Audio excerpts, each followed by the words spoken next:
ICT দ্বিতীয় অধ্যায় communication system ও networking থেকে একটি প্রশ্ন এসেছিল যে একদিকে চলে এবং সকলে গ্রহণ করতে পারে এই ধরনের মোডকে কি বলে। আর এই ধরনের প্রশ্ন প্রায় পরীক্ষায় এসে থাকে। সবাই জেনে থাকলেও কনসেপ্ট ক্লিয়ার না থাকার কারণে বেশিরভাগ স্টুডেন্টই এই প্রশ্নটা ভুল করে। চলো আমরা আগে এই প্রশ্নের উত্তর গুলার সম্পর্কে জেনে নেই, তারপর উত্তর করি। তাহলে প্রথমে জেনে নিই হচ্ছে যে সিমপ্লেক্স জিনিসটা কি।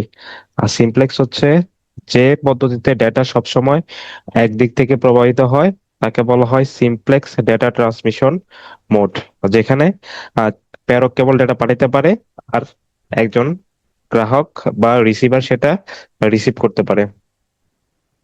এরপর হচ্ছে হাফ ডুপ্লেক্স। হাফ ডুপ্লেক্স হচ্ছে এমন একটি ডেটা ট্রান্সমিশন মোড যেখানে ডেটা উভয় দিক থেকে প্রবাহিত হতে পারে, তবে যখন আহ, প্রেরক ডেটা পাঠায় আহ, প্রাপক সেটা শুধুমাত্র রিসিভ করতে পারে, সে আহ, প্রেরণ করতে পারে না। আবার যখন সেই প্রেরণ করতে পারে তখন সে রিসিভ করতে পারে না।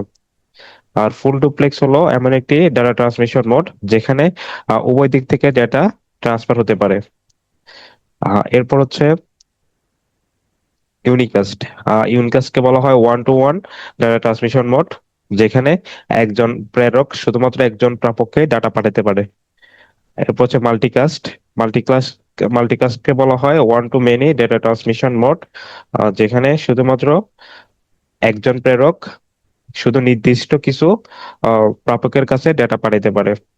এরপর হচ্ছে ব্রডকাস্ট। ব্রডকাস্ট হচ্ছে ডেটা ট্রান্সমিশন মোড যেখানে একজন প্রেরক আম,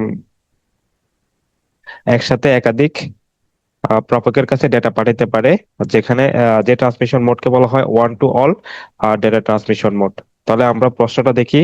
প্রশ্নটা ছিল একদিকে চলে এবং সকলে গ্রহণ করতে পারে এই ধরনের মোডকে কি বলে। সবাই এখন কনসেপ্ট ক্লিয়ার হলে এই প্রশ্নের উত্তর কমেন্টে লিখে যাও। ধন্যবাদ সবাইকে।